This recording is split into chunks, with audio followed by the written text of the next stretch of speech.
Hey there, everybody. Get ready to bally flip and whiskey sip. You have landed on the Bourbon Blades podcast. That's right. I am Wolfman Walsh, and he is. I'm Infinite Enzo. And together we are the dynamic duo, the brothers from other mothers that make up KnoxKnifeMods. That's right.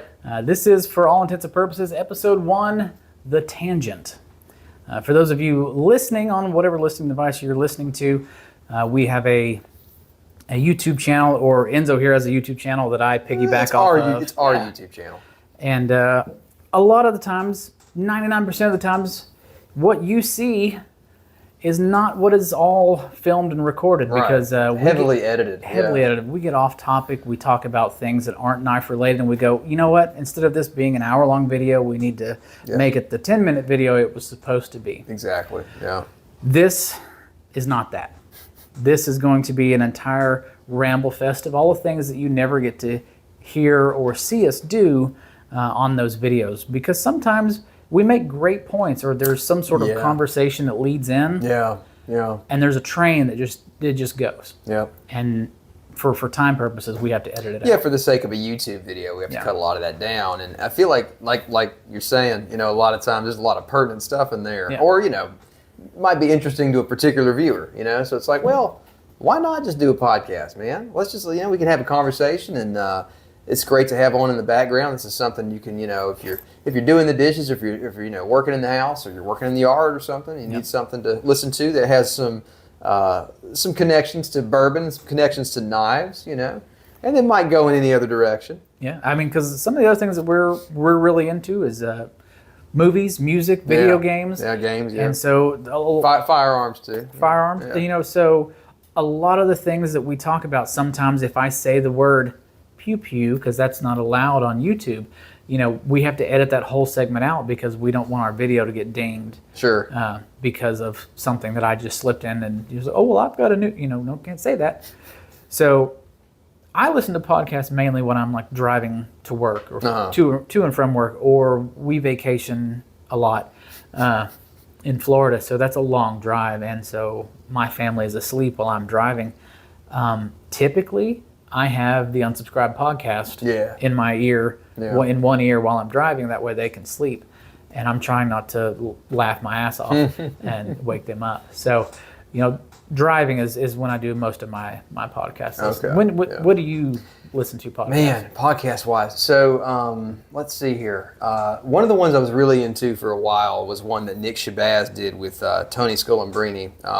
Both knife guys. I'm sure y'all have heard of Nick Shabazz. Tony Scolambrini does written reviews. But they had I can't remember the name of the podcast, but they had a knife-related podcast going for a while. I think they've pulled back on that. But I listened to that quite a bit. Nick's pulled back a lot. He's pulled back on everything. Yeah. Which is, a lot of people love him, a lot of people hate him. I've been in both sides of that, but I do respect him. I've always respected him. Yeah. And I miss him. I honestly do. But he's still there. It's just less frequent. But also, so that was kind of my main knife one. But aside from knives, I was a big fan of, we'll get into games a little bit, but the channel Fudge Muppet, they're an Elder Scrolls channel. They had a short. If you don't like Skyrim, go ahead and unsubscribe. Just get off this channel. This is not for you. Yeah, it's going to come up a lot. They had a short-lived Elder Scrolls podcast, but it was great. And they had at least 50 episodes. I think they had more than that. I think they ended on 60. But maybe I'm wrong. But anyway, if you feel like just learning everything you can possibly learn about Elder Scrolls, that's a great one. One other game-related podcast I like a lot is State of the Ark podcast. I don't know that one. The channel is Resonant Ark on YouTube. They get into RPG-style video games. And they'll take really old games and they break it down. And I think you'll like this. They break it down from almost like a literary review of the plot.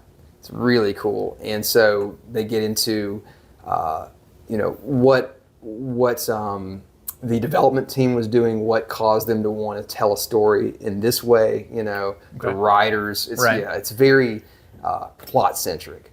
But yeah, those are probably. Oh, one other one I can think of. This isn't technically a podcast, the YouTube channel Wendigoon. You ever heard of him? I've heard you talk about one. He's from our neck of the woods. Oh, no, okay, I didn't know that. He's from East Tennessee.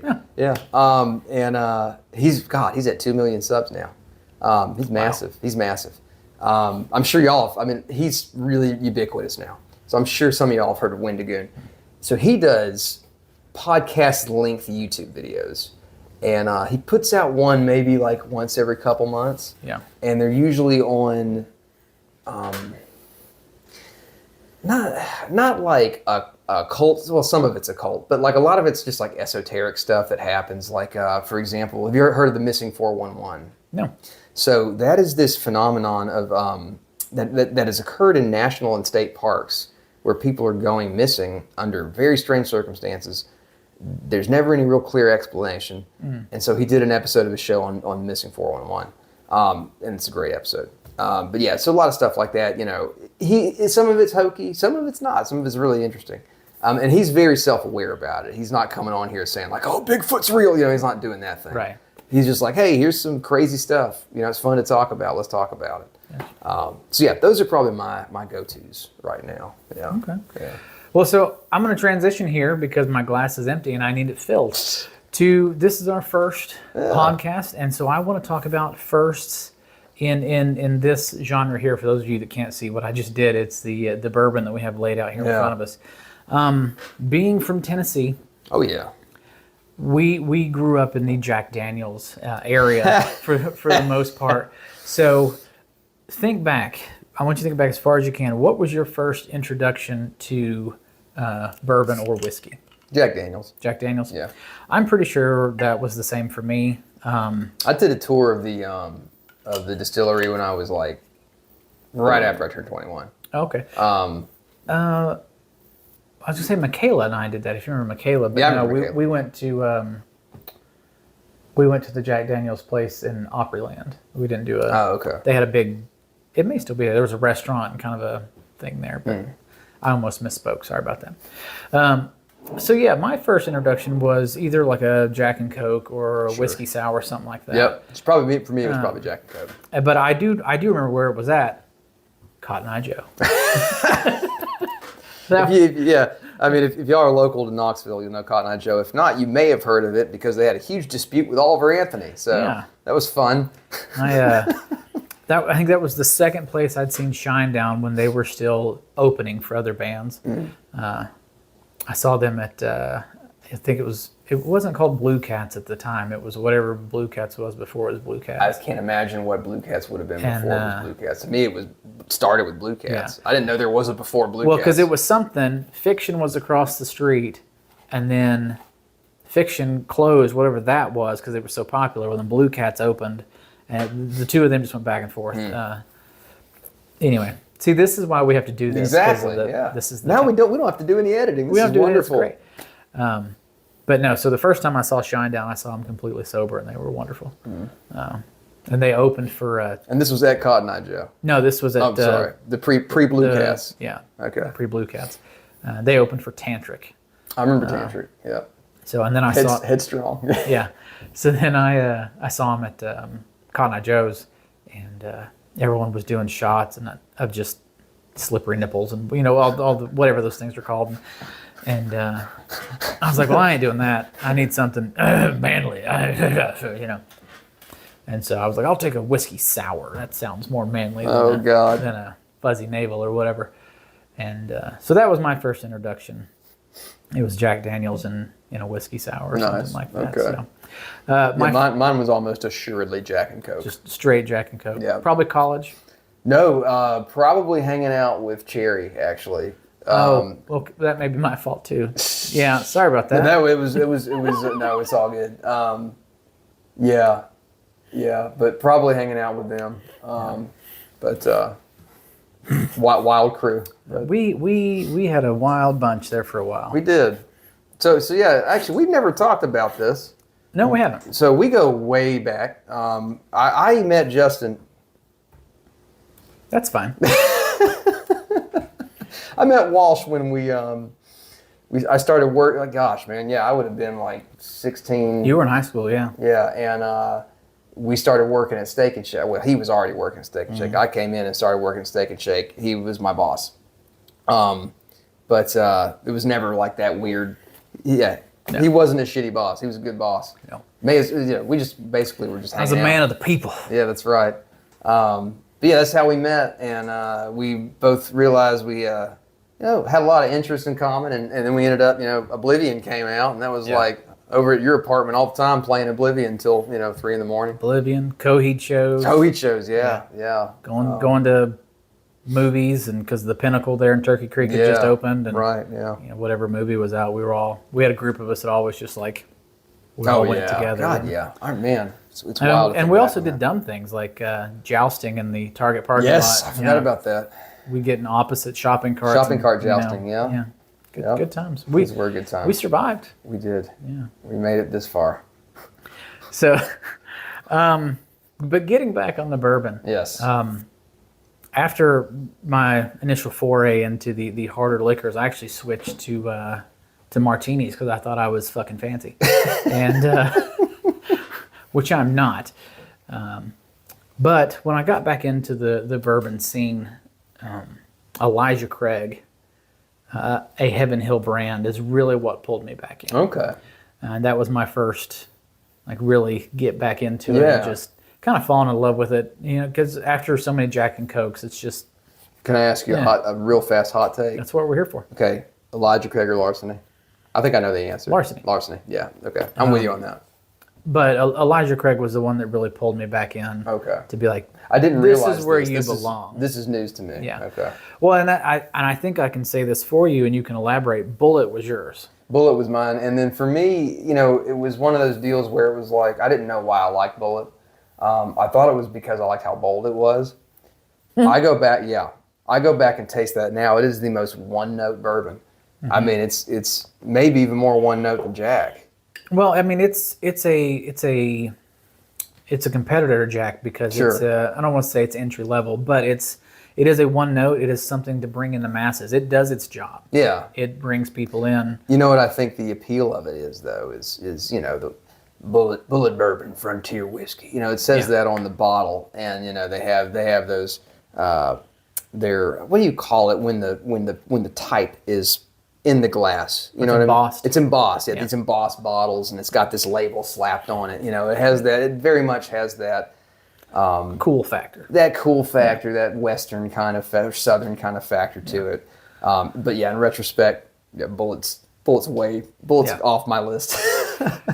So after the Elijah Craig and the Larceny, and realizing how much I liked Larceny, there was a gentleman at one of the local stores that was like, "Hey, have you tried a High West?" And I was like, "Well, no."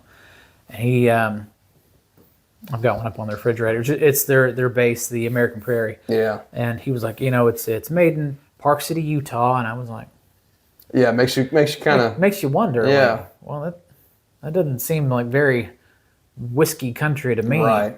But damn, is it good? Oh my God. So.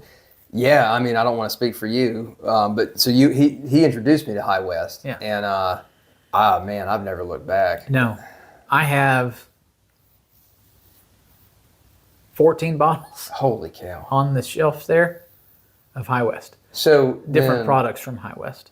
I don't know if we want to jump right into this. Is one of the High West going to be your number one pours? Ooh. That's tough. That's a big question to just hop into. I don't think I've ever given this is my number one. Yeah. I've got a top 3, and they are fluid. Sorry, my puppy is dreaming currently. What do puppies dream about? It's kind of fluid because Larceny barrel proof. Depending on the barrel house and where they are, what level they are on, you're going to get different flavors, different aromas. But Larceny barrel proof's up there. Yeah. Campfire is up there. Love some Campfire. And even just the base model. Yeah. I really enjoy it. The Heaven Hill Bottle and Bond. Yeah. I haven't had enough time with that one. I want to revisit that one.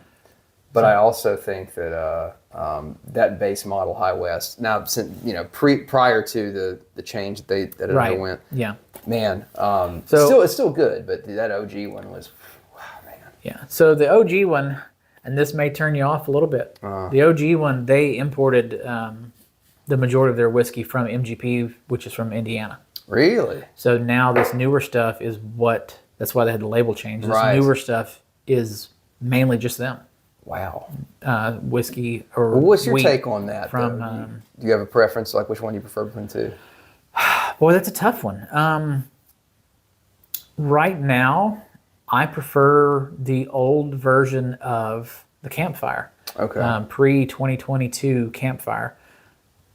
But that was 1/3 MGP whiskey. Now they bring it in and they still barrel it, and it's in.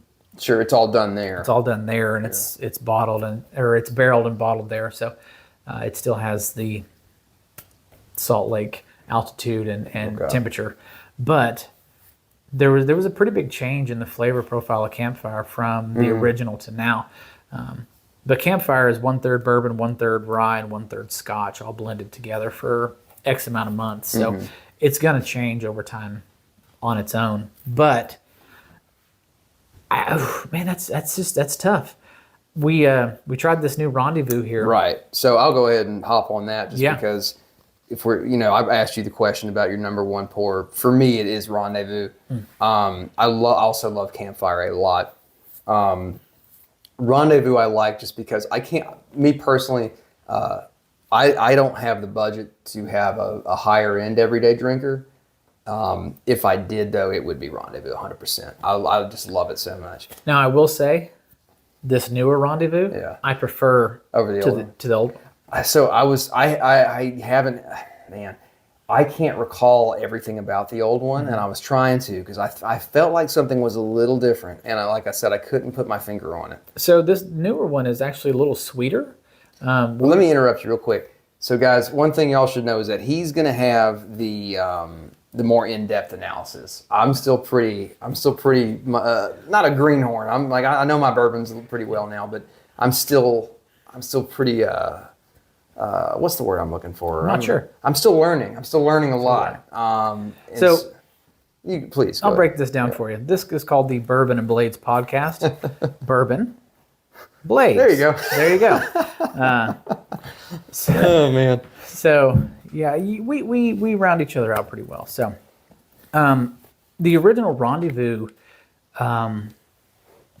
had more of a, and I hate to say this because there's going to be some bourbon snob out there that goes, well, shut up. The original Rendezvous had more of a barrel tannin. It had more oakiness, more of the more smokiness without the actual like peaty smokiness. This newer Rendezvous with the Salt Lake City whiskey is sweeter. It's more potpourri. It's a completely different, to me, profile than the original Rendezvous. Sweeter was the word I was thinking too. Yeah.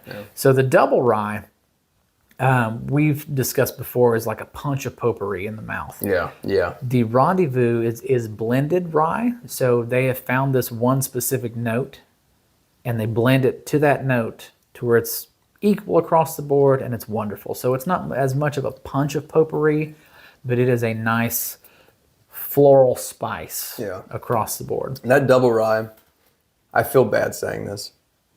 It's honestly one of my least favorite Really? Yeah, it's so, and it's funny because there's a lot of ryes I like a lot, but then there's a lot of ryes I don't, so Rittenhouse rye is fantastic. Yeah.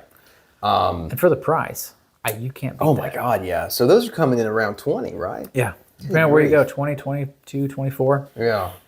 So, and that's a big deal for me. I'm a very budget-focused drinker. And that's why I love Rittenhouse. Also, he was telling me, check out Evan Williams' Bottle and Bond. For what you pay for that one's great. I love Larceny. Just for, if I'm looking for something just on the budget end. Yeah. But yeah, no, anyway. I'm trying to open my mind to more to more ryes. But that double rye is It's man, a punch. It's intense. It's a punch of potpourri. So here in the middle here, for those of you that are watching, we've got there's two different ryes here on the table, Rittenhouse and Pikesville. And what's the difference? Absolutely nothing. This is the older brother to this one. Rittenhouse is the kind of the bottled and bond, kind of blended down version of Pikesville. So you get an extra, I think, 2 years of age in the Pikesville over the Rittenhouse. But other than that, it's pretty much the same thing. I want to have a look at the label real quick because I haven't checked this out since you got it. So I think it won number 2 whiskey or rye whiskey.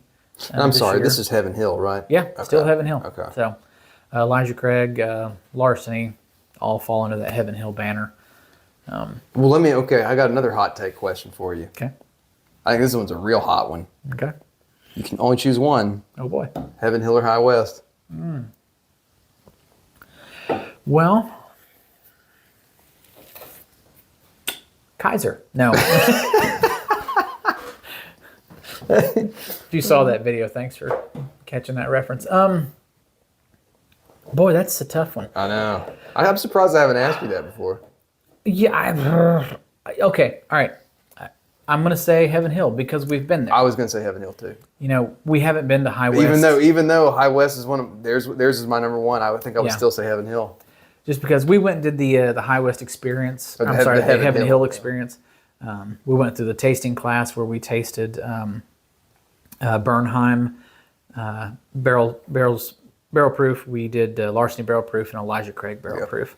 And they typically have Pikesville barrel proof, but they didn't have it when we were there. So went through the class. We drank a little bit before the class. We were feeling good coming out of that class. During the class, drank after the class. Oh yeah.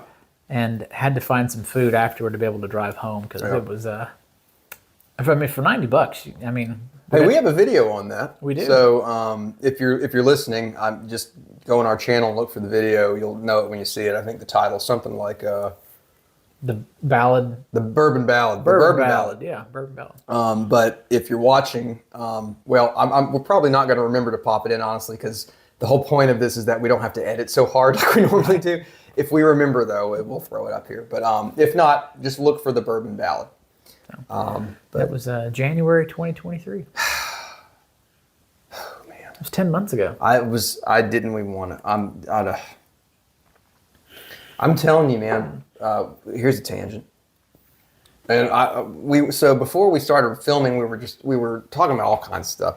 But one of the things that is freaking me out the older I get is how fast time is moving. It's just crazy. You can't just grab. Like I swear, it's like you hit. Not 30, but like, maybe it's 34 or 33 or 34 or something like that. All of a sudden, at least for me, it's different for everybody, I'm sure. For me, it was like 33. All of a sudden, time is just like, it's just like oh my God, it's flying by at an exponential rate. And it's like, I can still remember like it was yesterday, and it feels like it was not that long ago when we went on the camping trip to Carver's Gap, Roan Highlands, and that was like, God, how long ago was that? Was that November 21? Yeah, that was November 20. That's insane. That's insane, man. So it's just wild, and I don't know. I'm trying not to get too down on how fast the things are going by. Like my kids are, growing up like weeds.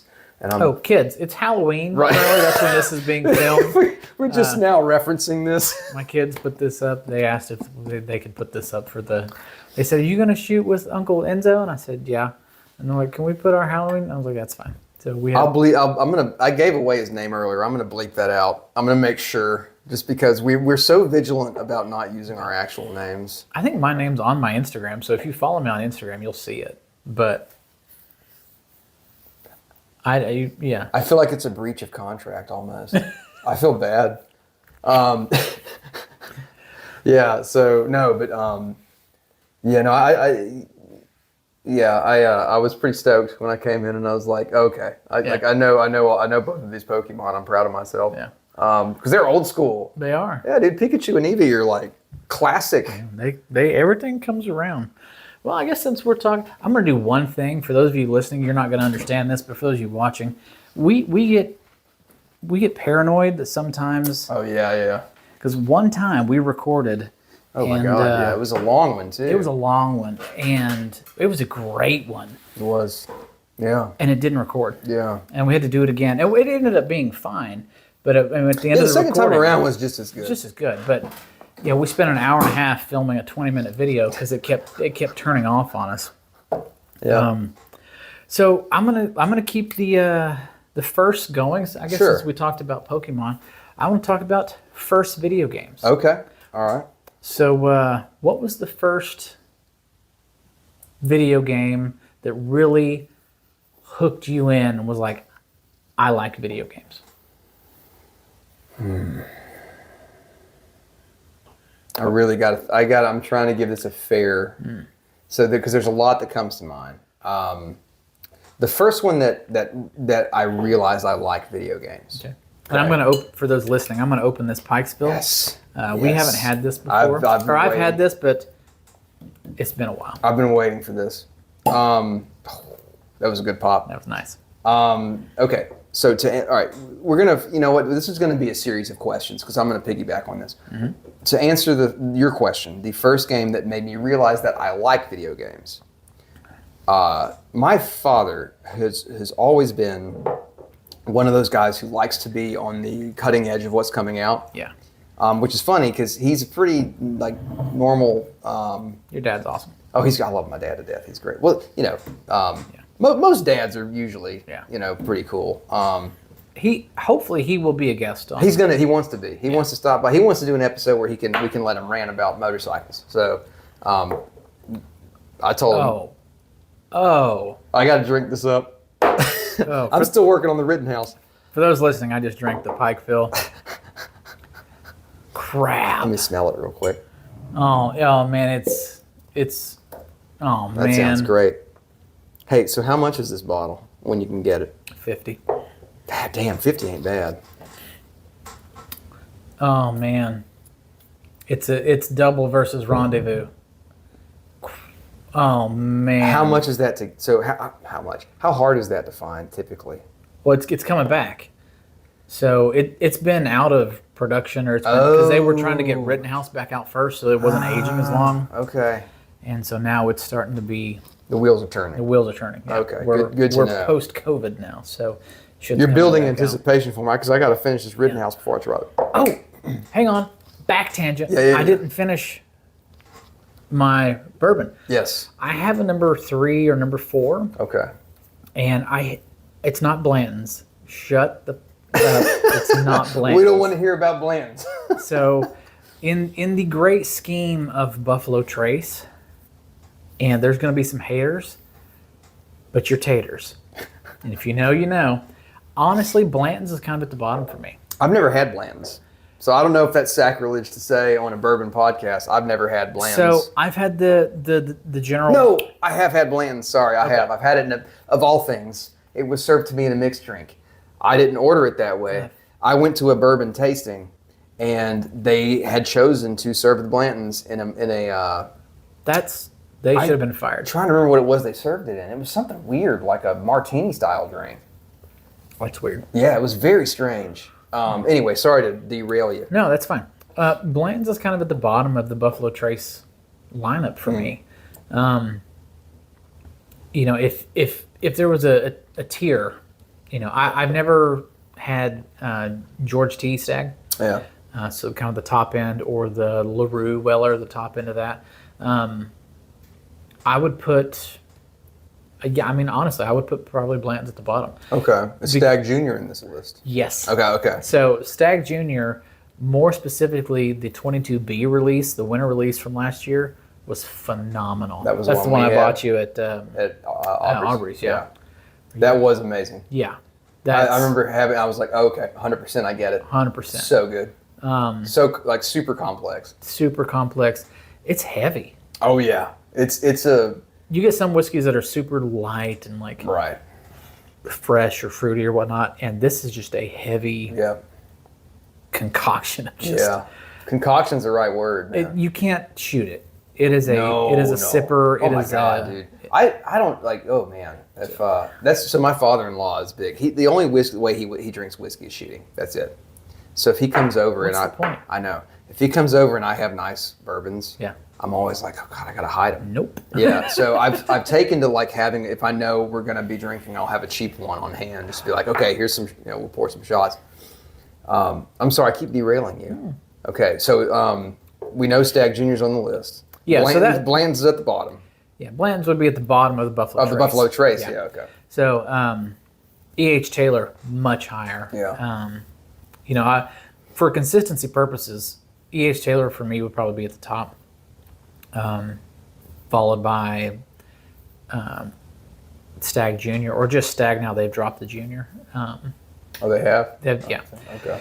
There's a couple of Wellers. The Weller Antique 107. It's phenomenal. I'd put it up there with Old Fitzgerald. Old Fitzgerald's hard to find. That's a Heaven Hill product. Now, most of these I haven't even tried, guys. So I'm the Blades side. He's the bourbon side. But again, with the Old Fitzgerald, it's more of a Blanton's thing. You're buying it for the bottle. Okay. But Old Fitzgerald is far beyond Blanton's. So having said that, typically I wouldn't have added Stag Junior to the list because it is more of a So Stag Junior got hyped up right before COVID, and it got really hyped up before COVID. Pre-COVID, you could find Stag Junior on the shelf for $40-$50. Now, wow, good Lord. Now it's $150, $200. Stag Junior pre-COVID was not hyped up. It was the throwaway from what was left over from the George T. Stagg barrels. Right. Yes. So they were like, "This is good enough to be GTS. Let's throw this away." And then I'm like, "No, let's bottle that. Someone will buy it." So pre-COVID, you could get them for $40-$50. Now, because how everything got hyped up because of COVID, it's $150-$200. Having said that, they have their own barrels now, their own production now. I think that's why they dropped the Junior. It's phenomenal. So let me ask you this though. I didn't know they dropped the Junior. Yeah. So is it just Stag and George T. Stagg now? Yep. Okay. Yeah. Good to know. So you have to either order George T. or just Stagg. Got it.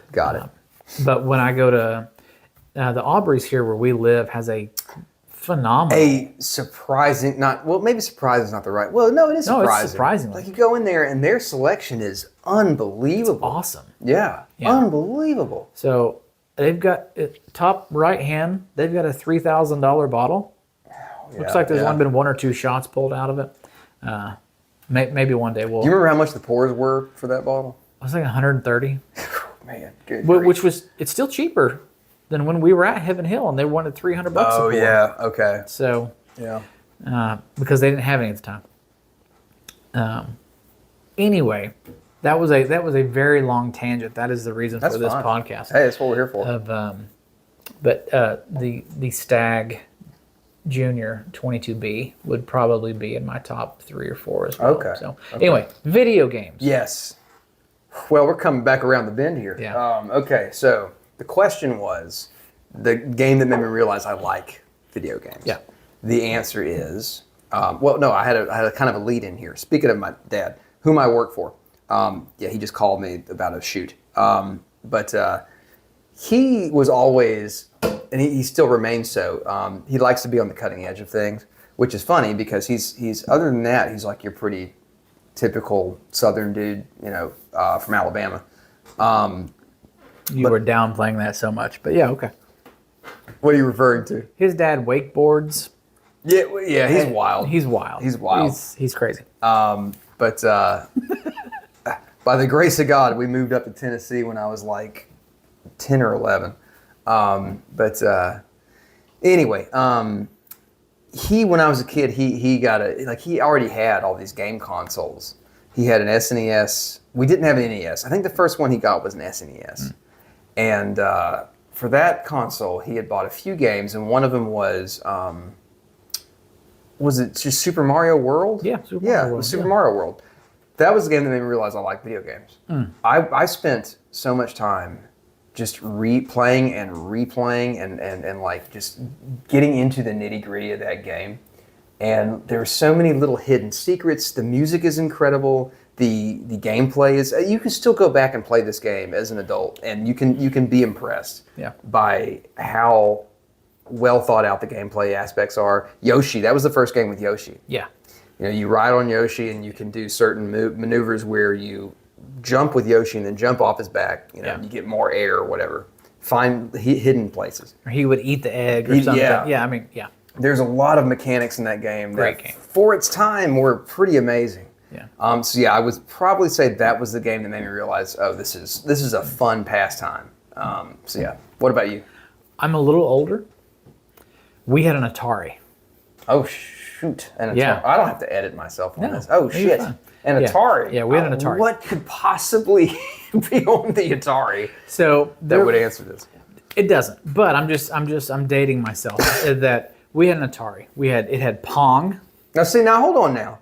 I get you're dating yourself, but when as a kid, my best friend as a child, he had an NES. Yeah. So okay, if you're the generation of Atari, technically I'm the generation of the NES. I just didn't personally own one. Yeah. But please continue. So we had an Atari. I had Pong. I had Donkey Kong, which was you'll remember. It's just Mario climbing the ladders, Donkey Kong at the top, and you just had throwing barrels down at him. You had the joystick with the one orange button, jumping over the barrels to get to the top to save Princess Peach. Yep. But then there was Pitfall. Oh, Pitfall! Yes. Pitfall was mind blowing because you had to move and jump, and click the jump button again to grab the rope and swing over the alligators. Yeah. Now Pitfall had a SNES sequel. Yes, it did. Yeah, and it did. It also had a PC sequel. Kicked my ass. Yeah. So that's not my answer. Okay. However, we had an NES. Is that an honorable mention? Yeah, that's an honorable mention. we had an NES, and I am not a jock. I am not one of those type of people, but I am a sports enthusiast. Yeah. One of the reasons that I was really looking forward to do this podcast is my I don't know what that was. My major in college 20 years ago was broadcast journalism because I wanted to be a sports reporter. I wanted to work for Sports Center or work for the local news station and be a sports reporter because I love sports and I love talking about sports. And I can drive people absolutely just numb talking about sports or bourbon. I'm pretty good at both. So, sports. There was 2 games. I don't know which one to pick because I love them both equally. There was I know one of them. NHL hockey, 94, and there was also Tecmo Bowl. Tecmo Bowl, yep. And Tecmo Bowl is going to get the edge, not because I enjoyed it better, but because I enjoyed beating my dad at it. Because, he was the adult, and I was in elementary school. And I was beating my father because I learned that you could move players and their positions before the game started. So the fastest person in the game was Bo Jackson, but neither one was played with Raiders. I have a love for Indians, apparently, and so I was always the Washington Redskins. Well, the fastest player on the Washington Redskins team, I think it was Ricky Johnson. I think that was his name, was Ricky Johnson. Well, he played wide receiver. Okay. Well, I moved him to running back. The slowest player on my team was Ernest Biner. He was my running back. He was hard to tackle, but he was super slow. I moved him to wide receiver. And I ran the ball every single play, and my dad could not tackle me because I was doing the zigzag up and down the screen on Tecmo Bowl, and my dad could not tackle me. And so I was kicking my dad's ass at the age of 8 at a video game, frustrating him to no end. And so Tecmo Bowl, NES. I think a lot of people would agree with that answer, though. Yeah. I know a lot of sports game fans would definitely agree with that answer. Tecmo Bowl. So I got a turbo controller the next year for either Christmas or my birthday. So the original block controller for NES was just a rectangle. Yeah, I remember. Had A and B up and down. Yep. No big deal. I didn't know there was an alternate controller. There's an alternate controller that came out a year later. It was the turbo controller. So if you held the turbo B, it was basically like tapping B or A, tapping A. And so when I played NHL Hockey 94, when you would shoot, depending on how quickly you hit your button, the shoot button, if someone passed it to you, was how fast you got a wrist shot off. Okay. So I would be coming up as the winger, I would pass and hold that turbo button. So as soon as that puck got to me, boom! And so I was blowing people out on the hockey game. Or the computer out on the hockey game. So this actually leads me to a question. Yeah. We're currently in the era of, massive multiplayer. Well, I'm not saying the right term, but multiplayer games are online games by default now. Yes. I think you're probably going to be with me on this, but do you feel like we've lost something from when a multiplayer game was sitting on the couch with your friend? Yes. With a split screen? Yes. Yeah, 100%. So what he's going on here is GoldenEye. Oh yeah, GoldenEye. And we can add others. Halo is another one. Halo. We could So add. that was my second one because Okay. Halo was both. You could play 4-player on a screen, Oh, you could do the system link. or you could do the system link. Man. And there was also Halo 3. Sorry, Halo 3. Now, see, I only played Halo 1. Actually. No, you played Halo 3 at my house. No, yeah, I definitely did. Yeah. Yeah. The only one I spent a lot of time in was Halo 1. Okay. But no, anyway. Yeah, Halo 3. Me, my roommate Alex, and his Yeah. at the time girlfriend Nicole Yeah. would play Halo 3 all night long. I remember I came over one time and I'd never heard Alex trash talk. Yeah. And the way he would trash talk playing Halo 3, I was like, dude, who is Are this you? person? Yeah. Halo 3 was great. It was awesome. Have you got any Pikeville yet? I'm about to. Okay. I want to come into the Pikeville as fresh as possible. Okay. So I'm trying to let the man. the Rittenhouse kind of roll out a little bit. Okay. But no, I have a soft spot for that era, and this is the whole point of this episode. It's a tangent. If you've ever heard the album, oh God, what is the name of the band? Oh my, old age is getting to me. And alcohol. Explosions in the Sky is the name of the band. They are an instrumental band, kind of post rock. So a lot of distorted guitar, not as heavy as metal, but it's definitely rock oriented. They have an album called, I'm not going to remember the name of it. The artwork is basically this giant flood on the cover, and there's a guy in a ship. There's a guy in like a little small one-person little paddle boat, and he's holding out a lamp. And there's this. When you open it up and you go through the liner notes, there's this piece of artwork of two young kids late at night, just laying on the living room floor, looking at the television, and you can't see if they're playing games because their backs are to you. But to me, that's like one of those things that's so evocative of like growing up as a kid in the late '80s, early '90s. You know, like I don't know, there's something about that still speaks to me, and I feel like part of that is split screen gaming. I just feel like there's just. I have a lot of good memories of that. You mentioned GoldenEye. GoldenEye was the first time I think I really got into that. Also, Star Fox 64 though, the dogfighting on that. Dogfighting, yeah. But I used to, and you're gonna know some of these people, but like Zach and John, and we used to do a system link, and we would connect two Xboxes through two different rooms. Yep. And we'd have massive Halo team battles. Oh. Yeah. Yeah. So pretty epic. But anyway, yeah, I don't know if we'll ever get that era back. I think it's gone for good. I don't know. Well, and Nintendo, you're not listening. However, you are sitting on a gold mine, and you don't even understand that you have games like GoldenEye. Yeah. You have Ocarina of Time. And you have so many games in the Nintendo system. Yeah. That if you remade. Well, now they did a remake of they did a 3D version of Ocarina. Not the same. Okay. If you did a remake with like the Unreal 5 or Unreal 6 engine, whichever's out now, and had an actual console, the millions of downloads or purchases that you would have for this game. Yeah. So Nintendo's they're too protective of their IPs. Yeah. And I don't think they would even consider building Ocarina or something in Unreal. I really don't think they would. I think they would. They're so anal about that I think they would sooner build their own version, which it's like, okay, well, make a new engine, you know, make your version of Unreal, which I don't know. Again, I'm some people have. I've seen some people that have done Unreal Engine versions of Ocarina of Time. Yeah. And I think I sent one to you. Yeah, you did. Temple of Time. Oh my gosh, like it looks so good. Yeah. But that's like, so they've done the same thing with the Western Watchtower in Skyrim, you know? Right. They've rebuilt that in Unreal 5, and it's like, wow. Oh, my God. I just feel like Nintendo is sitting on a potential gold mine for people our age, 35 to 45, that grew up with the NES and Nintendo 64. Yeah. Games that could be redone. You don't have to change the story. Nope. You don't have to change the outcome. You don't have to change anything. Just updated graphics in the Unreal Engine or whatever is to come. Yeah.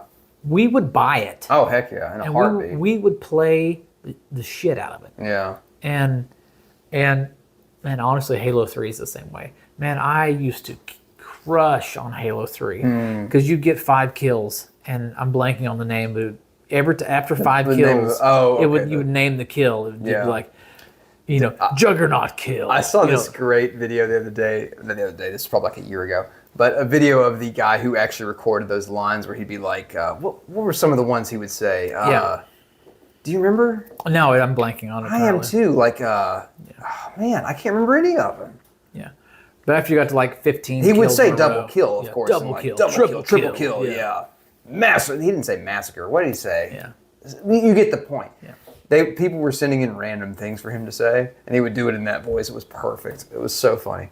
All right. I'm waiting on him to try the Pikeville here. Okay, let me do it. With bated breath. He's still got. Ooh, I like the he's smell. Still got Rittenhouse on the mind. No, it's out. I'm out. The Rittenhouse has left the building. Man, I love the smell. Mm-hmm. What's the term I should use? The aroma, I guess. The aroma, yeah. Oh God, dude! This is gonna. I can already tell I'm gonna like this. He's gonna mouth it. Here it comes. It has exquisite mouthfeel.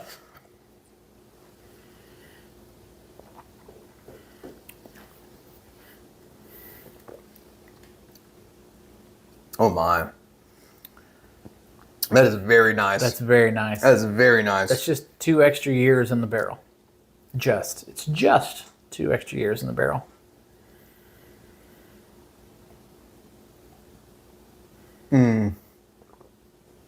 Oh man. But it's $30 more.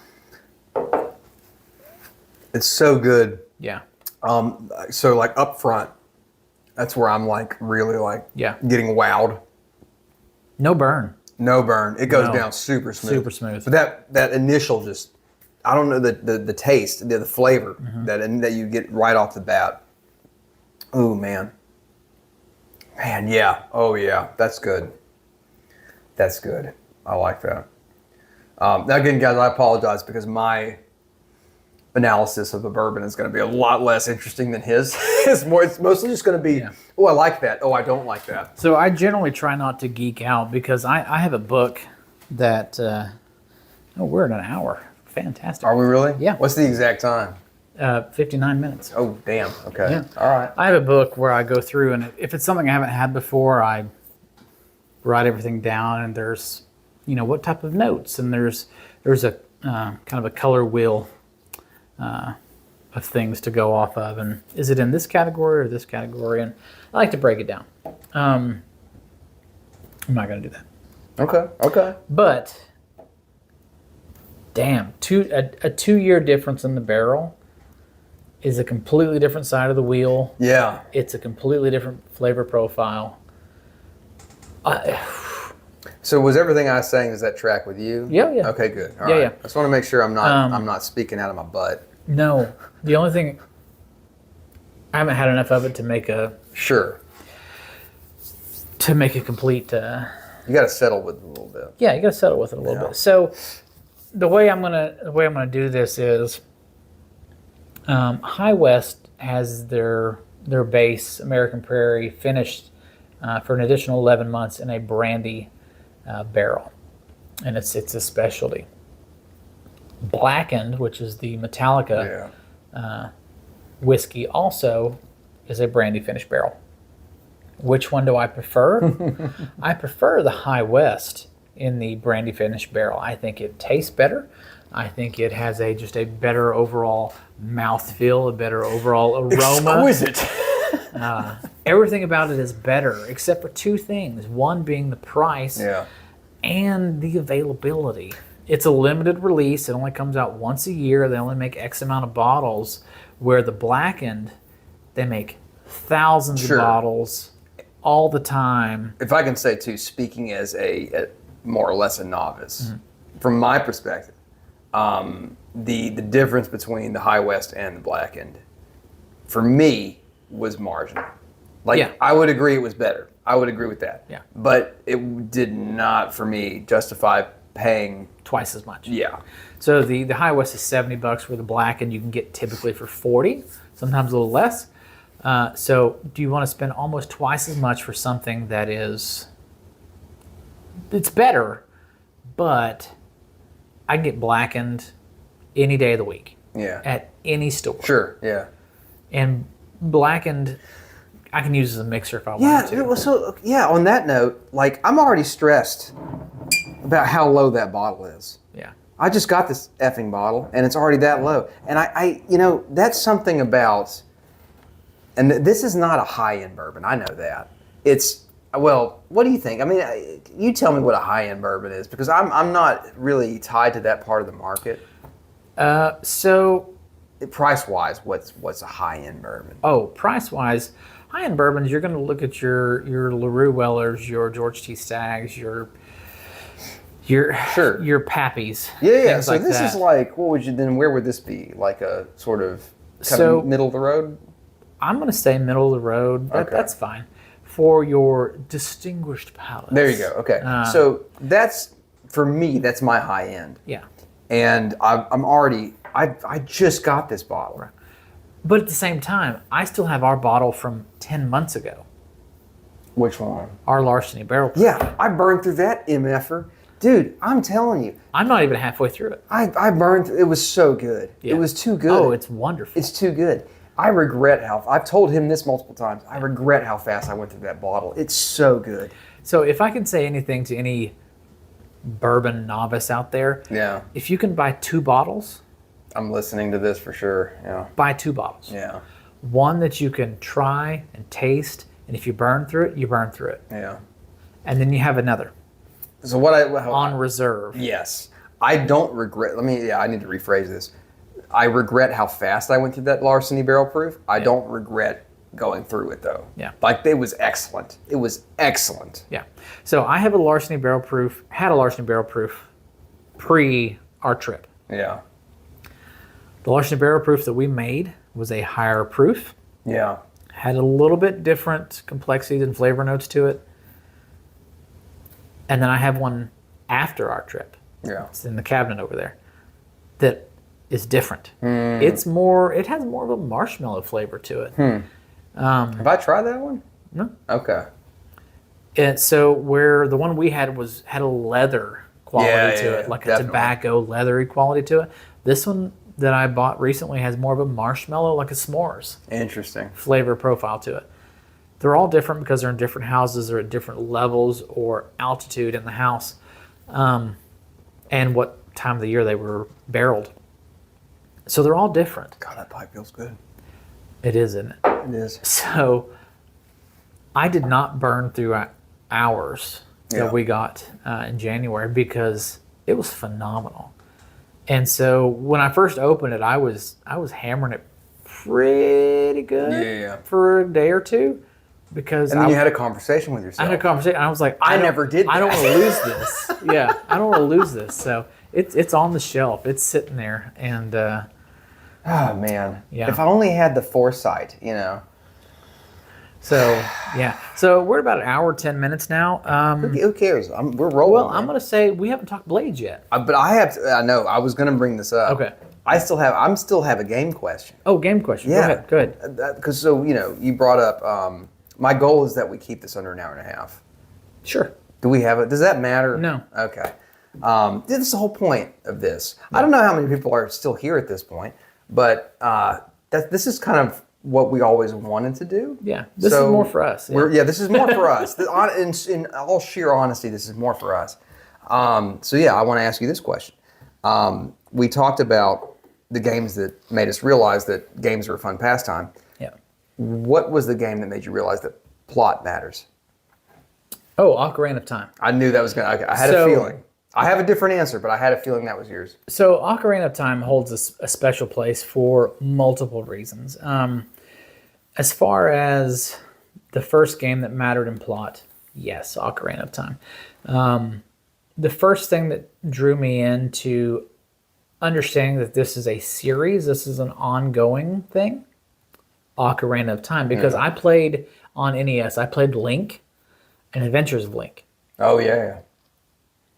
And to understand that Ocarina of Time was a continuation, sorta, of that arc, we'll go with arc, blew my mind. I was like, oh, these are the same characters. It's just new graphics, it's new information, it's new details, it's new plot. And so going on to play Majora's Mask, going on to play Link's Adventures, going on to play Skyward Sword, and now playing Breath of the Wild. I haven't played the new one yet. I'm on Breath of the Wild right now. Going on and just falling in love with the character. Is that okay to say? Sure. Link is my favorite Nintendo character. Okay, I would agree with that. 100%. Bar none. Yeah, 100%. I would agree with that. And so just that the arc, the character development, the overall plot and story, Ocarina of Time kind of set that in for me of like, oh, we need to pay attention to this. Yeah. We need to follow up with this and understand where this came from and where it's going. Yeah. So that is my 100%. Excellent answer. Yeah. Excellent answer. What's yours? So Ocarina did have a big place for me, and I'll just tell the story real fast. I went over to a friend's house when I was a kid for Christmas. A very close friend, and just close family friends in general. So we would always do Christmas together, like a couple days after, the 25th. And his family was pretty well off. He had a 64 before I did, and then my dad saw it, and of course, being my dad, we got to get a 64. We have to have one of those. The graphics are amazing. So anyway, I came over the following Christmas after we got the 64. Those Rubik's Cube graphics were awesome. You know what it was? It was we went over to, this guy's name is Taylor. We went over to Taylor's house, and he was on the level of Mario 64. I don't know if you remember. There's a level that's an island, and you can get a turtle shell and surf on it. Do you remember this? No. Yeah. So there's a level where you're on this island. You can surf on a turtle shell, and my dad saw this and was just, his mind exploded. Like he was like, this is incredible. Anyway, so the following year, I think, was when he got Ocarina. And I come over and we play the first dungeon, the Great Deku Tree dungeon. Oh, right. And he was always one to look up walkthroughs and stuff because he didn't like to think critically. Oh, no, I refuse. I will not do that. I learned my lesson on that, which may be another conversation for another podcast because that's a whole other thing. Yeah. I learned my lesson on that, though, because of Ocarina. Anyway, this explanation has already taken way too long. That game, I remember thinking at the time, this game is incredible. This is something special. This is really special. So Ocarina does hold a place for me in that regard, but my answer is a little different because for me, it was Final Fantasy VII. The experience of playing that game... If you've seen any of our videos... That's not That's not a wild answer. Yeah. I love Final Fantasy, but 7 in particular. And I know a lot of diehards are going to say, "Oh no, 6 is the best by far. How can you say any Final Fantasy other than 6?" So 6, of course, I think was on the SNES, if I'm correct. If I'm wrong, let me know. I'm pretty sure 6 was a SNES game. Okay. And 6 is amazing. I don't want to downplay it. 6 is incredible. But for me personally, 7 was the one that really kind of made me realize that plot is a device that is not just limited to novels. It's not just limited to, You're not just hitting A, skipping through. No, right. You can create a video game that is as engaging and immersive as a novel is, or any work of fiction or film. And Final Fantasy VII did that for me. Particularly the fact that there's a main character who the main character is incredibly conflicted, and there's another character who he can potentially fall in love with who is suddenly erased from existence. So a lot of the things that happen are they're crazy, especially for when I was playing that game, I was probably 10 years old. So to go through that as a 10-year-old and to see what this character has to go through and how he develops, it's crazy. So yeah, that one had a big place for me. But great answer. Yeah. Anyway, on that note. Anyway, should we talk some blades finally? Let's talk some blades. Yeah. We're an hour and 30 minutes in. I'm going to pocket check myself here because please. I am going to. I know you got a lot of new stuff. I have a lot of new stuff that he hasn't seen yet. I'm so excited for him to see, but not yet. Oh, a word from our sponsor. No. That'll never happen. I said on several previous videos that my first purchase or my first initial buy into the knife game was the Kershaw Shuffle 2. And that's a lie. Okay. It's a lie twice. So we're still talking first then? We're still talking first. Okay. So my first initial purchase, and I make sure I have it in my pocket. I think it's over here somewhere, maybe. Oh, did I not pick it up? I think I picked it up. Anyway, my first initial purchase was actually when I was on the ambulance, and everyone said, you need to get this knife. And I went and bought it. I didn't think about it, didn't question it. I just went and bought it because of what it had and what it could do. Didn't know the steel, didn't know the maker. So my first official using on-purpose knife was this EMS knife. Oh, yes. Yeah, I remember this one. And it's the Defender Extreme. It has a glass breaker on the top. It has a seatbelt cutter. Yeah, that's what the seatbelt cutter. And being an EMS, that was, you needed that. Did you ever have to use that seatbelt cutter? Yes, I did. Okay. This is actually made by Boker, but this is the Boker kind of low-end Boker. So it doesn't open very well. Oof. Yeah, it doesn't. I always wondered with seatbelt cutters how they really do come in handy. They work. Okay. Oh, no, they work. But look at that pocket clip. Oh, yeah. Oh, yeah. That mother's been out, man. That's standard. Oh, that's standard? Look at that. Oh, holy cow. There's no bend to that. That's just how it was.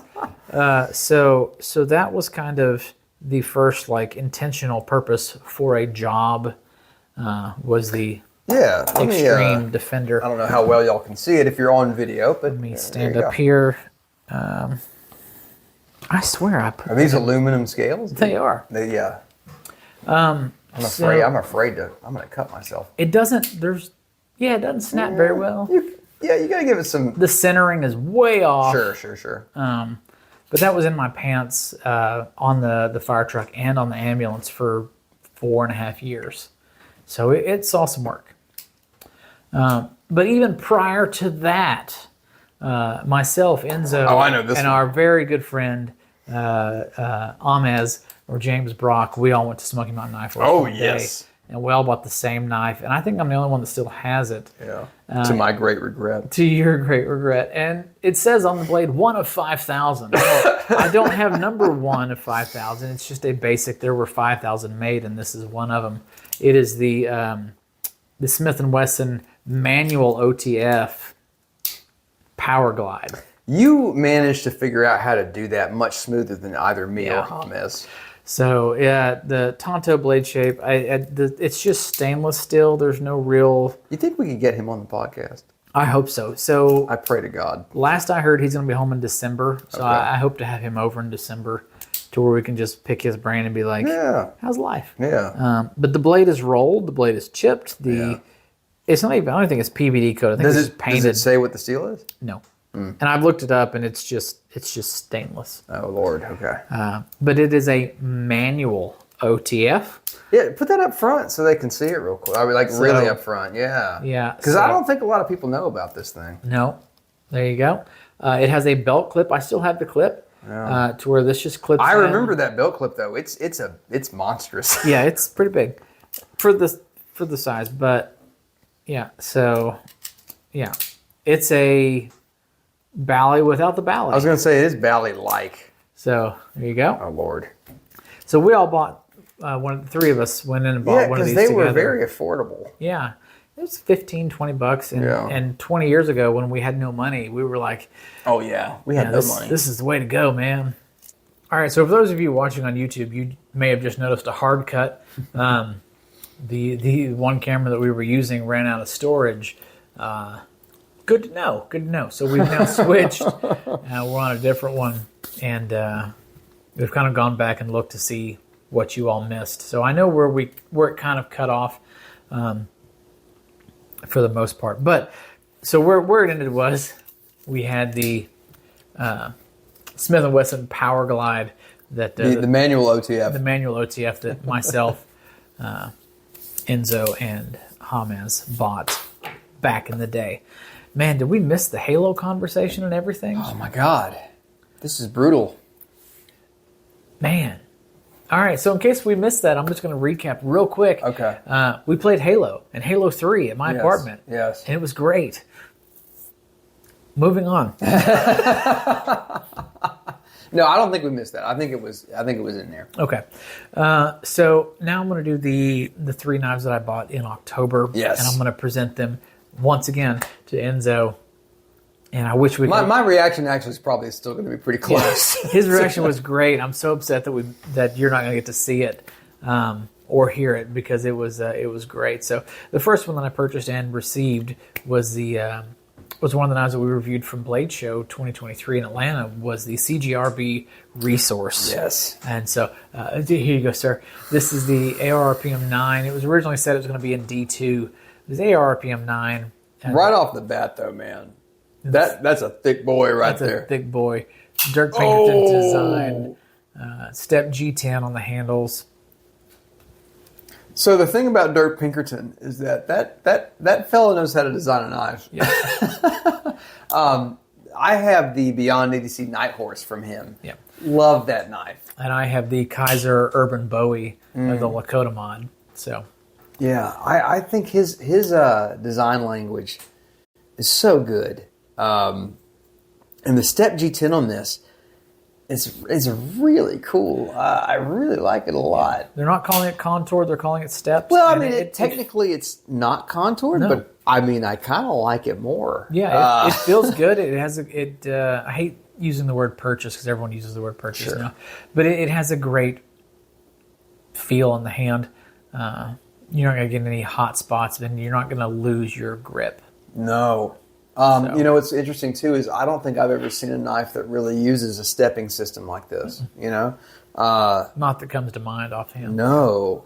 I think this is the first time I've seen something like this, and it looks beautiful. Maybe I don't know if any of y'all remember the Mass Drop Orca. That was designed by... The Orca, that was a... You know that one?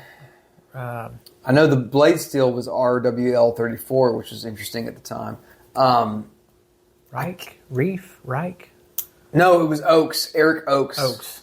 Eric Oaks designed the Mass Drop Orca, but it had a similar G10 sort of stepped pattern. But other than that, I can't think of another knife that does that, and it just feels really good. I like it a lot.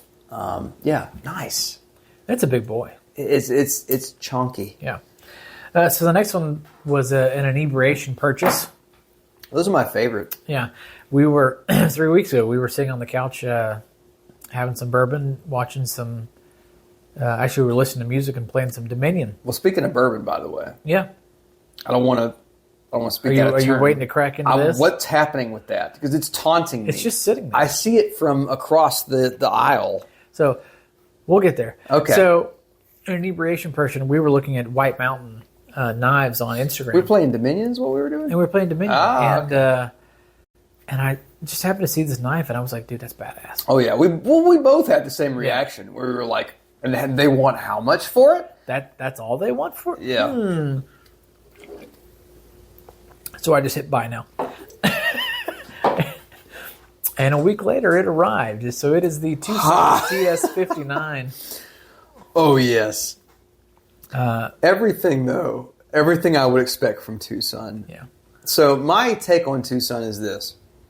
you are going to get a beautifully milled titanium handle. Yeah. And you're going to get a great blade of either D2 or 14C28N. Yeah. D2. D2, okay. Thick. Thick, yes. Yeah. It's always going to be thick with Tucson. So if you're one of those folks that likes a slicier blade, Tucson may not be your speed. But if you don't mind a thicker blade, man, oh, dude. If you want to use this as a hammer. The action, though, is, man, it really is. For the size, it is surprisingly thick. Yeah. But the action is really nice. That's one thing, though, with a thicker blade. You know, if you have a flipper action like that, it's going to fly out. It's going to fly out. And it has a totally different action or reaction than the thumb set of the CGRB, where it has a propulsion. It almost the CGRB feels almost assisted because it just flies out. This is a fast glide. Yeah. It's just smooth and just glides right out. Now, I was talking with a fellow knife enthusiast at work about this blade, and I showed it to her, and she goes, "This is totally giving off Demon Slayer vibes." Oh, this is Amber? This is Amber. And I said, yeah, you haven't seen that video yet, but I actually referenced that in the video where I do a breakdown of this knife I feel like it's something that Tanjiro or somebody would carry. If it was like 3 foot long. We need to have her on the show. Yeah. We need to talk, maybe in this episode we'll really quickly inject some anime in. Maybe. We'll I know this episode's already really long-winded. But no, it very much has a Demon Slayer vibe to it. So I appreciated her catching that reference. But so now that I'm looking at it, though, there's a couple of small details, like this swedge. I don't know if y'all can see that, but there's this really tiny swedge. And I think it looks so cool right there. Mm-hmm. That's so neat.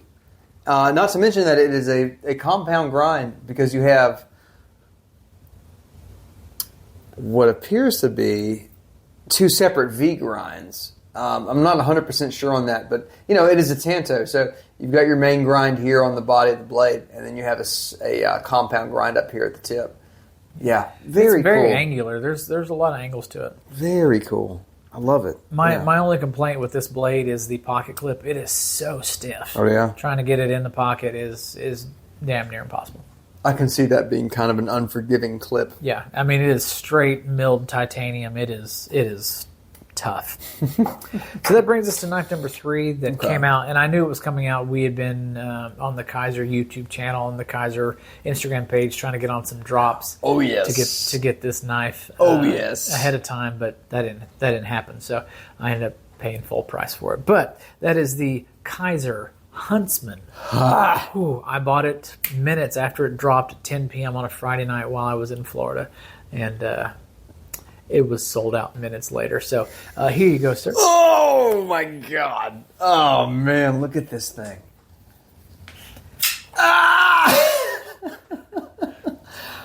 Dude, I fully expected this to be on your year-end list. Yeah, this thing is. What's our cursing policy, really? I don't know. It's podcast. It doesn't matter. Yeah. This thing is fucking cool, guys. This thing is cool. Man, so the Huntsman, it's named after a spider. So it's an Australian spider. Australian spider. Okay. Yeah.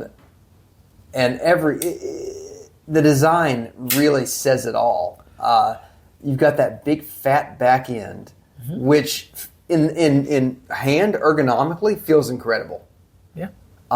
The blade shape is obviously very stylized, huge recurve, and then a compound grind going towards the tip. And then, of course, you have those not thumb holes, but design holes, I guess. Yeah, I don't design know. holes. Yeah. They're milled out. It saves weight. It's but it's the 4 eyes of the Huntsman spider. Man, the thumb deployment is heaven. It's really good. Yeah, thumb deployment, the middle finger. Oh yeah. Wow. So, it's a bolster lock. We've got titanium. We have carbon fiber onlays, and then you also have kind of a frag pattern backspacer. So there's a lot going on here, and all of it is impressive. Texture on the carbon fiber is really nice, too. Yeah. Wow. Overall, it's a phenomenal knife. I was very scared when I first purchased it because I'd already spent so much money in October on knives. It's not a cheap knife. No, 206 out the door. For me, that's a lot of money. But then also I spend. We don't talk about how much I spend on this type of stuff, but that's a conversation he and I have had before. He's like, "Oh, I spent this much money on a knife." I'm like, "Yeah, I can't do that." But then I buy all of this. Right. Well, everybody has, everybody. So that's, I kind of, at the end of the day, the podcast is Bourbon and Blades, but really I think you can extend that to just being an enthusiast of whatever you are. Yeah. And, some people think it's insane to spend more than $50 on a pocket knife. Yeah. Some people think it's insane to spend more than $50 on a bottle of liquor, We're both in the category of thinking neither one of those things is insane. Yeah. But we get it, But probably those people that think one or the other is insane have something that they are willing to put a lot of money into. Right. And that's just the joy of being alive. You're going to have something that really, gets you goat, for lack of a better way of putting it. And for both of us, it's bourbon and knives. Blades, yeah. Bourbon and blades, yeah. But boy, this thing is sweet. Yeah. I had one other question for you, and it's leaving my mind now, but I love the pivot collar. I think that's really cool. I think it was the pocket clip. Yes. Okay. So the pocket clip obviously is really big. It's really big, and it's only one-sided. It's right-handed carry only. Okay. So, sorry, lefties. It's all You're out of luck. Yeah. Oh, but I did have something I wanted to touch on, actually, now that I think about it. So a lot of people I've seen have made a comparison between this and the Grimsmo Norseman. Right. I don't think that looking at this now, I don't think that's really there. There is the recurve on this, I feel like, is larger than a Norseman, as well as the tip of the blade is different than a Norseman, and the handle, I feel, is quite different from a Norseman. But this thing, it is its own beast, and it is really cool. Yeah. Well, what gets me is this is the second biggest drop of the fall. The first biggest drop of the fall is the Phoenix. Yeah, yeah. And I guess that's because this is more stylized or stylistic. Still, it's more, to me, this is no offense to the designer of the Phoenix. Yeah. To me, this is the more exciting knife. Yeah. It's just there's a lot happening with this thing. Yeah, it's phenomenal. Yeah. And then I'm going to get to the coin that I have today. I just got back from Florida, and we went to the Naval Aviation Museum in Pensacola. So this is the Blue Angels Challenge coin. It has the kind of the pilot's helmet on the front and the flag and insignia on the back. That is a freaking cool challenge coin. Yeah. Now, I thought I went to this place. So I'm kind of wondering if I'm wrong. You may have. Like I said, we only got through about a third of it. We were there for 5 hours, and we only got through a third of it. It's a big place, and it's got a lot of interesting history to it. And that's one of the things about getting older. History means more. Yeah. And I'm going to segue here into the Fat Electrician. That's beautiful. He's beautiful? No, this is beautiful. Okay. I was the Fat Electrician. No offense, dude. You're not watching this video. I don't think you're beautiful. I'd enjoy your videos. Yeah. It's like an odd comment. Beautiful man. If I had a history teacher in high school or college, the way that he gives history lessons, oh yeah, absolutely, I would have been so much more into history back then than I am now. But listening to the way that he does history, or teaches history, or talks about history, is fascinating. So I actually had a new appreciation because some of the things that he's talked about, some of the You good? You good, bro?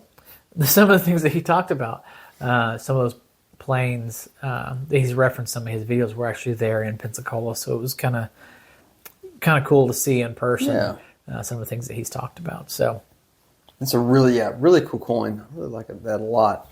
And I thought that I was here. I'm not sure that I went to the same museum.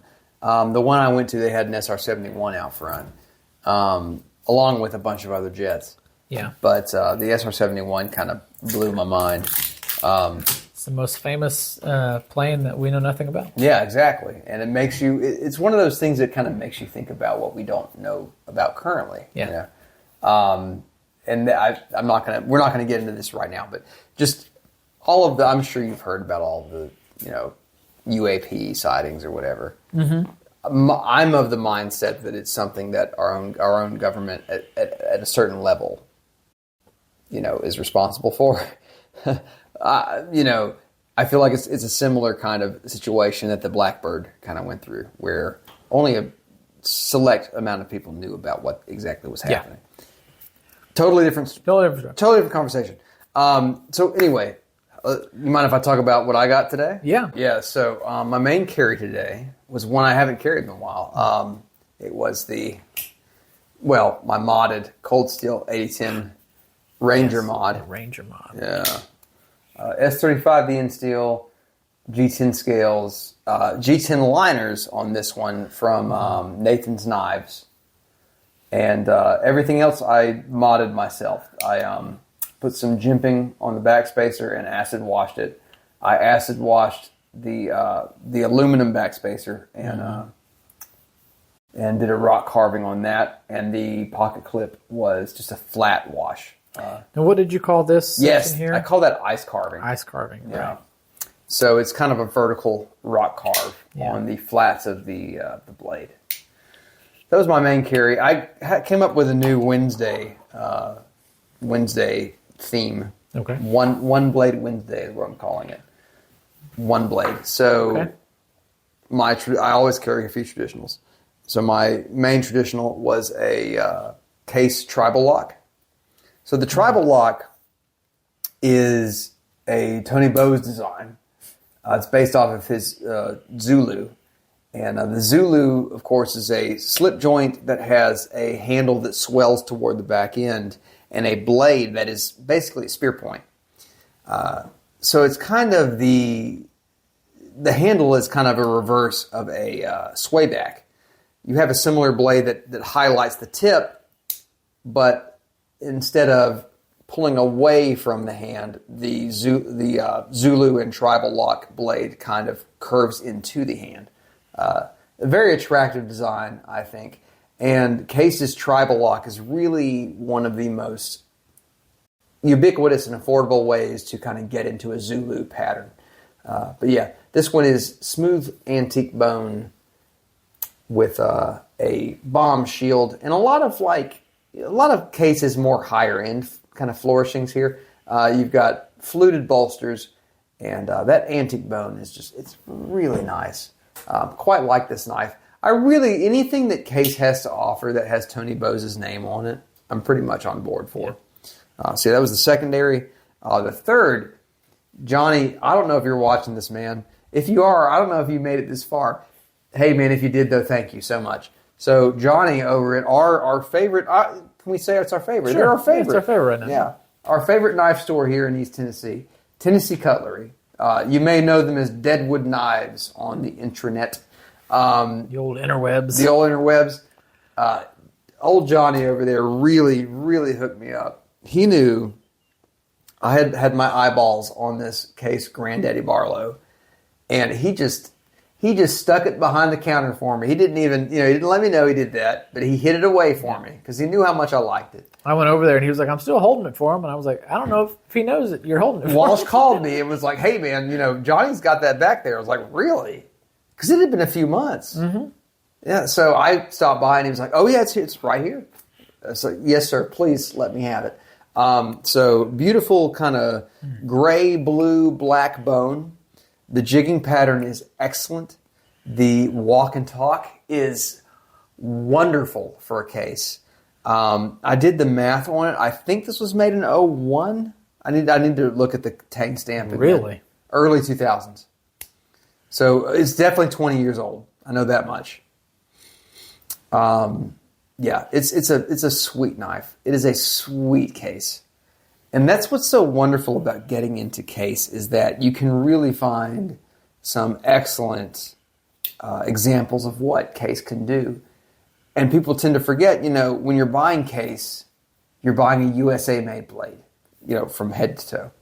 And I think there's a lot to be said for that because Case is typically coming in under $100. This one was $99. I mean, I feel very good about this purchase at $99. But you can buy a modern Case with, let's say, Delrin handles, $50. I mean, you want to get a case large sod buster. Yeah, you can get a case large sod buster with yellow Delrin handles in the case true sharp steel, $40, $50. I mean, and that's a USA made knife right there. So a lot to be said for that. So I had a couple of things I wanted to show you. Mm-hmm.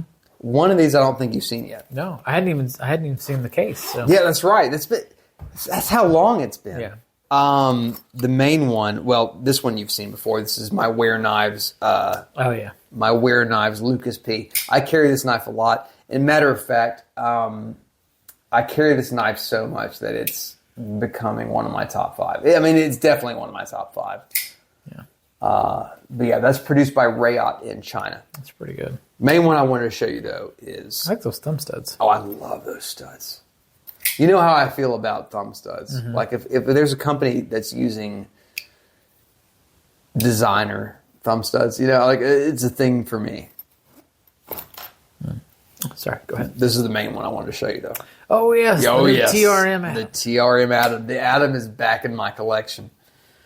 That's a completely different feel on the opening, yeah. Yeah.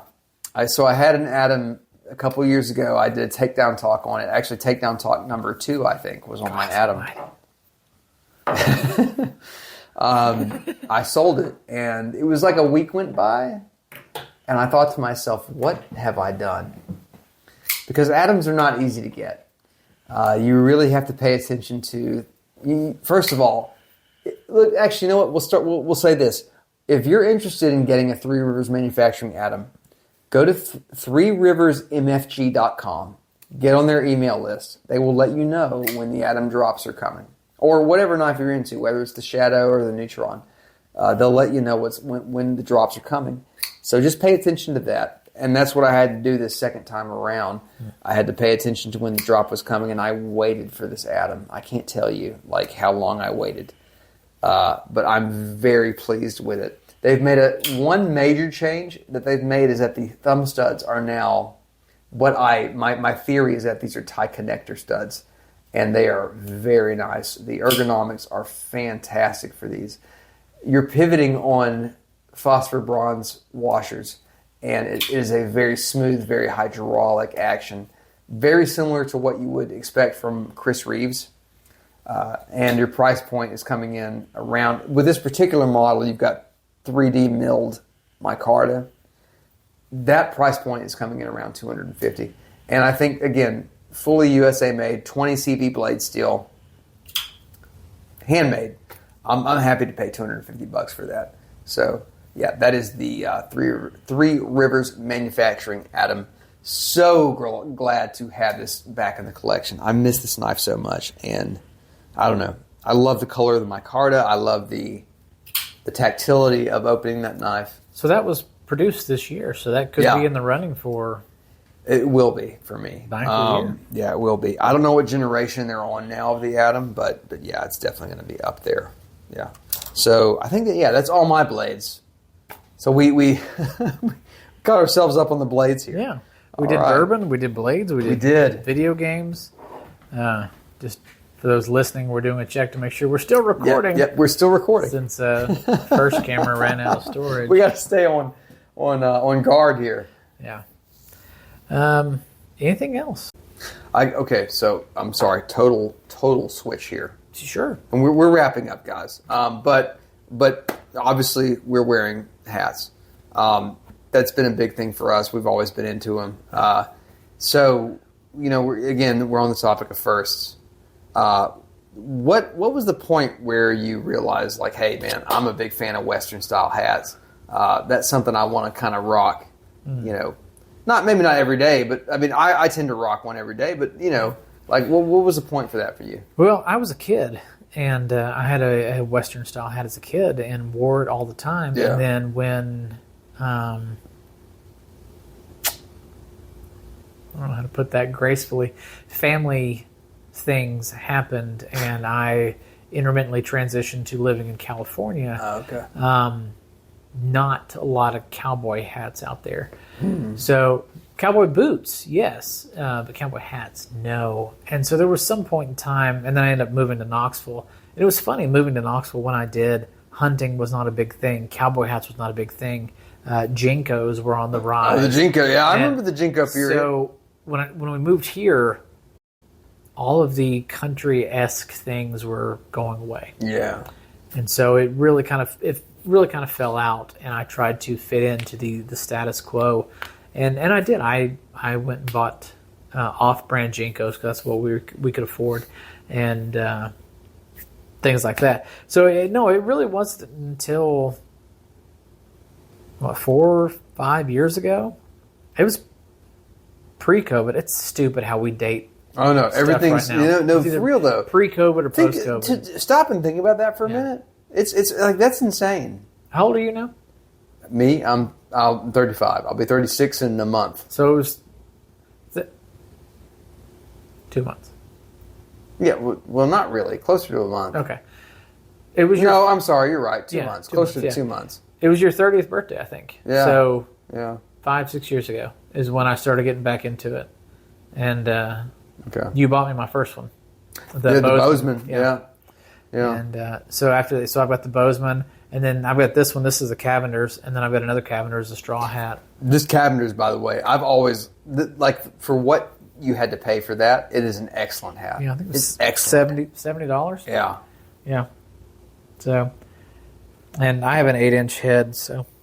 Right. So, okay. So, guys, in case you don't know, hat sizing is, for me, I'm a 7 1/8.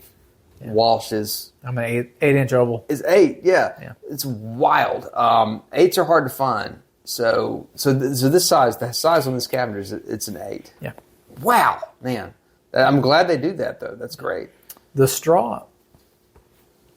A straw, I think, is a 7 5/8 round.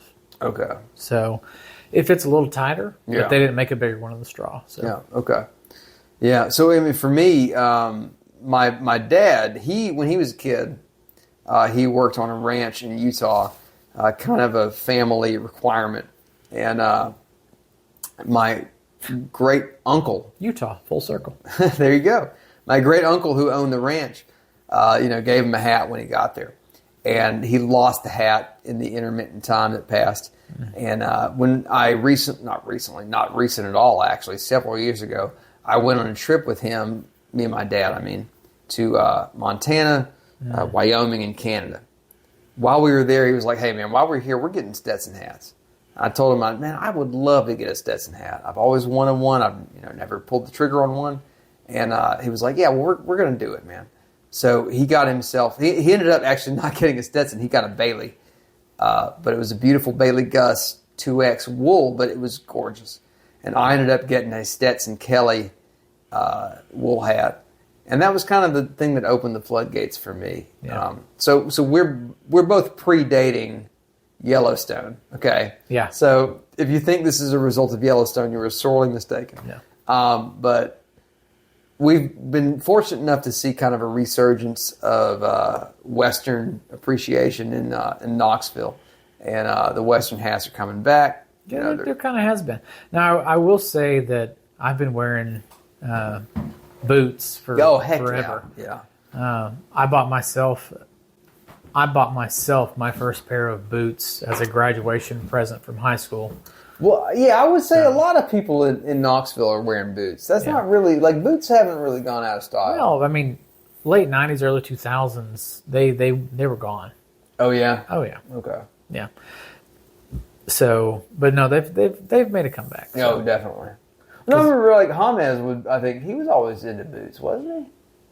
I don't know. Am I misremembering? I felt like he was always a boot guy, too. I don't know. We'll have to ask him. Get him on the podcast. Yeah. We're going to have a couple of guests. Yeah. We're damn near 2 hours now. We're going to have a couple of guests, a little bit shorter episodes. You know what, dude? I don't give a shit about that. I'm seriously, right now, for real, the whole point of this is that we can do what we want to do in most videos, is that we just let it roll.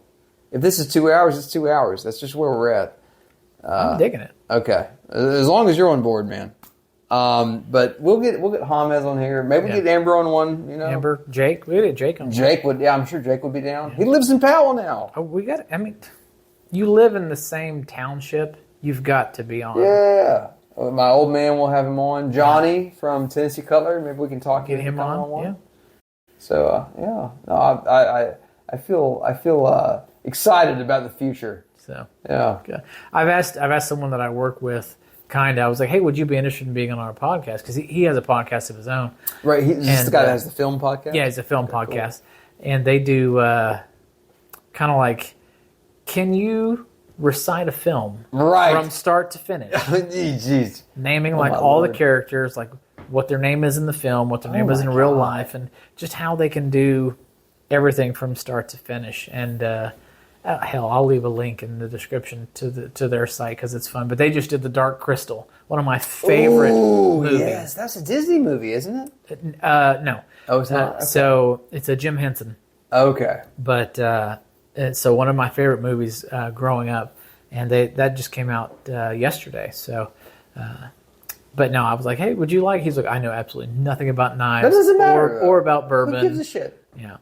So that doesn't have to matter. So, well, I mean, it is a Bourbon and Blades podcast. Well, sure, but the thing is, you can come in as a new to the topic. Yeah. I mean, I did. Well, no, well, that was a long time ago. Yeah. But I mean, like to me, I always value the opinion of somebody who's new to. I'm still fairly new to bourbon, honestly, but I always value the opinion of somebody who's new to knives. I want to hear what they think. So, if they're down for it, I'd love to have them. What's his name? Jeff. Jeff. I'd love to have Jeff on, and hear what he has to say about, what do you think about this knife? Like what's your, okay, for example, the 8010 versus this Tucson, worlds apart, Well, he suggested a video, because I think he's watched a few of our videos. He suggested, because we were talking about knife steels once, and he goes, I had no idea what you're talking about. Yeah. He's like, can you do a video, like, describing knife the difference steels in the knife steels and why that's important? Sure. And I was like, sure. Yeah. And we haven't done that yet. No. We should probably get to that. One day. Man, I had something I was going to say to wrap this up that tied in really well, and it completely escaped me. It's fine. I'm hoping that if I keep rambling long enough, it's going to come back to you. Keep talking. No. Oh, okay. Yeah. So being the bourbon part of this Bourbon and Blades podcast, I'm going to say that if you're new to bourbon or getting into bourbon, places that you should go to taste bourbon in or around the Knoxville area. What's it called? Point B? Oh, Point B. So Dan Goss over there. Yeah. Which, weird. It's weird how life connects you to random things. I work in the photography industry. I've hinted at that a few times, but I've never really outright gone into it. I'm not going to explain my connection to Dan, but I've worked with him in the past. So he's got an excellent appreciation for bourbon. He's in the local bourbon group. Yep. Point B is a great place to go Point B. if you want to try some stuff. Chivo Taquiera down on Gay Street has a phenomenal shelf.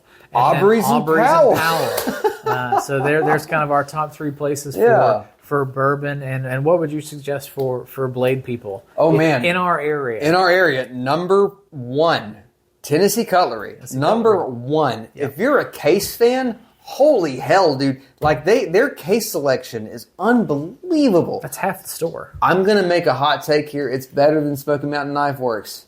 Now, Smoky Mountain Knife Works is number two. That's her number two choice. So a lot of folks that are coming in from out of town who are going to Gatlinburg, that's where they're going to go. They're going to go to Smoky Mountain Knife Works because it's on the way or it's close by. But if you're a Tennessee native, I would say go to Tennessee Cutlery, see what they've got in store. Because not only do they have case, they also have Benchmade, they also have Spyderco, they also have Cold Steel. SOG is another one. SOG, they've got SOG, and hopefully coming soon in January. Little Birdie told me. Okay. I might be getting some Kaiser in. Okay, well, there you go. So I'm going to be shopping there even more. There you go. So, that's our number one choice. But yeah, East Tennessee, Tennessee Cutlery, Smoky Mountain Knife Works. There's another one in Pigeon Forge that I can't remember the name of, but it's a smaller kind of mom and pop's place. Okay. It's actually not too far from Smoky Mountain Knife Works. It's off the Parkway. So. Okay. And then right here. The gun store. I'm blanking. Right here. Powell? Yeah. Knoxville Tactical. Oh, KnoxKnifeMods. So they carry Benchmade. They carry Benchmade and some Spyderco. So. Okay, well, there you go. Yeah, Knox for Tactical. So yeah, those are our kind of recommendations for that. But yeah, anything else we want to add before we wrap up? No, let's wrap it up. All right. What a great first episode. It's been a blast. Yeah, it's the way of the future, man. The way of the future, man. We can be ourselves, not edit too much. No, you know, I feel less dumb. I feel like I actually know what I'm talking about. I mean, you know, I don't like to listen to myself talk that much, but I am excited to listen to this episode. I'm already excited to kind of dig into it. So whatever you're listening to, my phone just gave me some sort of message. I think we're about to run out of space. So whatever you're listening to, Apple, Podbean, Spotify, where are we going to be? Wherever you hear this. Thanks for listening. You're going to see this ahead of time on the KnoxKnifeMods Instagram page about where to find us. But if you're listening to this, thank you so much. We appreciate it. Yeah. Any comment or like that you can give us. If you made it this far, good God, thank you so much. You deserve a medal. Yeah, seriously. And we're going to finish our glasses in honor of you. Absolutely. Here's to you. Here's to you and here's to me. And should we ever disagree, to hell to you and here's to me. Thanks for stopping by.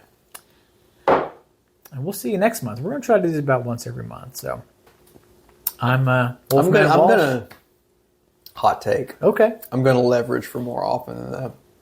We'll do the best we can. I know that's a hot take. Yeah. But we got to keep up the KnoxKnifeMods channel. I know we do. You're right. You're right. Yeah. We do. Okay, so once a month, guys. Once a month. Yeah. We will see y'all there. So I'm Wolfman Walsh. I'm Enzo. Thanks so much, guys. See y'all next time. Take care.